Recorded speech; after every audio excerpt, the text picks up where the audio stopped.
আসসালামু আলাইকুম রহমতুল্লাহ। প্রিয় দর্শক, 11 বছরের মাদ্রাসা ছাত্রী অন্তঃসত্ত্বা প্রিয় দর্শক ঘুরে ফিরে সন্দেহের তীর কিন্তু নানার দিকে যাচ্ছে। প্রিয় দর্শক, কীভাবে যাচ্ছে? নানার একটা বক্তব্য শুনলাম, যে বক্তব্যের মধ্যে দিয়ে অনেকটাই কিন্তু সন্দেহের তীরটা নানার দিক যাবে। কীভাবে? প্রিয় দর্শক, আপনাদেরকে বক্তব্য শোনাবো। তার আগে বলে দিতে চাই আপনাদেরকে, প্রিয় দর্শক, সেই মাদ্রাসার শিক্ষক যার বিরুদ্ধে অভিযোগ এনেছিল ওই মেয়েটি, তাকে গ্রেপ্তার করেছে র্যাব। প্রিয় দর্শক, এটা আপনাদেরকে জানিয়ে রাখলাম। এবার আপনাদেরকে সেই বক্তব্যটা শোনাবো, যে বক্তব্যটা শোনার পরে আপনিও বুঝতে পারবেন যে সন্দেহ তীর কিন্তু নানার দিকে যাচ্ছে এবং নানা এই ধরনের কাজ ঘটাইতে পারে। প্রিয় দর্শক, চলেন সেই ভিডিওটি আমরা দেখে আসি। সেই মাইয়াটা ওইরকম আমার নাতি। নাম কি? মেঘলা, জান্নাতুর। বয়স? বয়স 10 11। তে এই মাইয়াটা আমার যে মাইয়া সেরির যে মা তা থাকতো সিলেট, বুঝলেন? সিলেট থাকতো। পরে হঠাৎ করে একদিন কইতে মাদ্রাসা মাঝে দেন কেন আমি তো হয়তো করি দিয়ে ভাড়া করতাম না। একটু জোরে করে, আমি কান কম শুনি। ছোটো থাকতো তুই আমার কাছে। সেই বাচ্চাটা পরে হঠাৎ করিয়া এনে মাদ্রাসা মাদ্রাসা ভর্তি আছে। পরে হঠাৎ করে একদিন আমার মাইয়া আমার সাথে ঝগড়া লেগে মাইয়া ঋণ থাকা তার কাছে। কি লিয়ে ঝগড়া লাগছিল? আমার সাথে বড় সংসার ইমার্জেন্সি কাটাকাটি লই আর কি ঝগড়া লেগে আবার তার মাইয়া ঋণ থাকা নেওয়ার পরে মাস 1.5 মাস পরে আবার হ্যাঁ লই আসি না।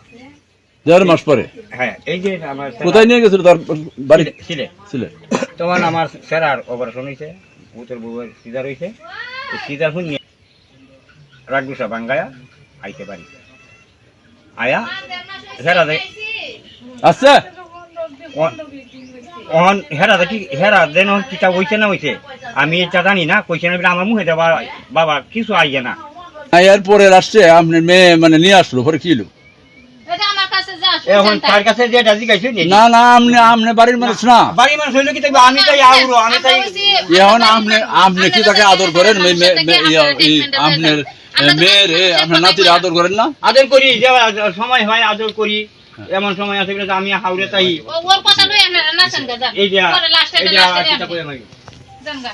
অভিযোগ আপনার নাতির সাথে আপনি এইসব তাই এটা নিয়ে পরীক্ষা করা। যদি এর মতো ধরনের রয় আমার, তাহলে আমার বিচার করবো, আমার হাসিও। এবং প্রিয় দর্শক, আপনারা নানার বক্তব্য শুনলেন। এখানে যদি একটু ভালো করে খেয়াল করেন প্রিয় দর্শক, নানা কি বলছে। মাদ্রাসা থেকে এই মেয়েটি চলে আসার পরে নানার কাছে কিছুদিন ছিল। এরপরে মানে মেয়ের মা বাড়িতে এসে নানার সঙ্গে ঝগড়া করছে। কি নিয়ে ঝগড়া? সাংবাদিকরা প্রশ্ন করার সঙ্গে সঙ্গে নানা কি বলল? নানা বলল পারিবারিক বিষয় নিয়ে ঝগড়া করে মেয়ে কি করলো? মায়ের সঙ্গে সিলেটে চলে গেছে। চলে যাওয়ার 1.5 মাস পরে নাকি আবার মেয়েকে নিয়ে আবার ফিরে এসেছে। আসার পরে ঘুমাইতে গেছে, ঘুমায় নাকি মেয়ের পেট বড় দেখছে, তারপরে আলট্রাসোনোগ্রাম করছে, তখন 6 মাসের বাচ্চা ধরা পড়ছে। একটু বোঝার চেষ্টা করেন। আগে কিন্তু মাদ্রাসা থেকে নানার কাছে ছিল। নানার কাছে থাকলে পারে প্রিয় দর্শক, তো এরপর নানার সঙ্গে নাকি মেয়ের মার একটু গ্যাঞ্জাম হয়েছে। এখন এই গ্যাঞ্জামটা কি আসলে এই সবের কারণে হয়েছে কিনা, এটা নিয়ে কিন্তু সাংবাদিকরা সন্দেহ প্রকাশ করে কিন্তু প্রশ্নটা করছিল যে কেন গ্যাঞ্জামটা লাগছে। প্রিয় দর্শক, গ্যাঞ্জাম লাগলো কেন, কি কারণে? গ্যাঞ্জাম লাগার পরে মেয়েটাকে নিয়ে গেল আবার সিলেটে, আবার 1.5 মাস পরে ফিরিয়ে আনলো। আনার পরে আলট্রাসোনোগ্রাম করে দেখে 6 মাসের বাচ্চা। ঘটনা কি? সন্দেহ কি নানার উপরে যাচ্ছে। নানা কিন্তু এখান থেকে ছাড় পাচ্ছে না। অতএব এটা কিন্তু জটিল বিষয়।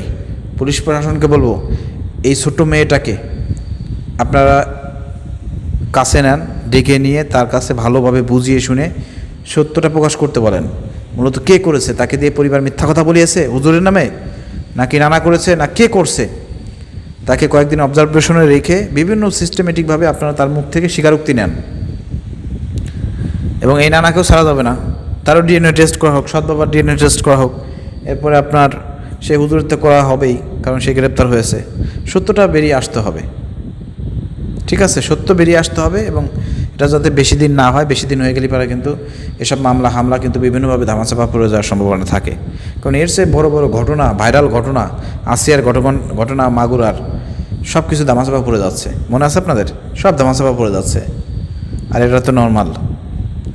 তো প্রিয় দর্শক, আমি সবসময় বলছিলাম যে সাংবাদিকটি আপনারা ভালো করে প্রশ্ন করেন, তাহলে কিন্তু বেরিয়ে আসবে যে মাদ্রাসা থেকে কতদিন আগে এই মেয়েটা বেরোইছে, কয় মাস, পেটে যদি 6 মাসে বাচ্চা থাকে, মাদ্রাসা থেকে যদি মেয়েটা 8-9 মাস হয়ে গেছে বেরোয় যায়, তাহলে এর দোষটা বাড়ির কারো প্রতি আসবে, হুজুরের উপর আসবে না।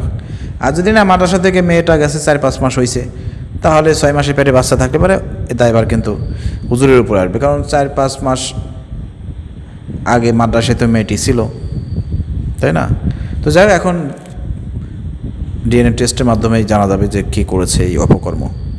মেয়েটার জীবন কিন্তু ঝুঁকিপূর্ণ। আর আরেকটা জিনিস আমার মাথায় আসলো না, 6 মাস পরে কেন টের পেলো?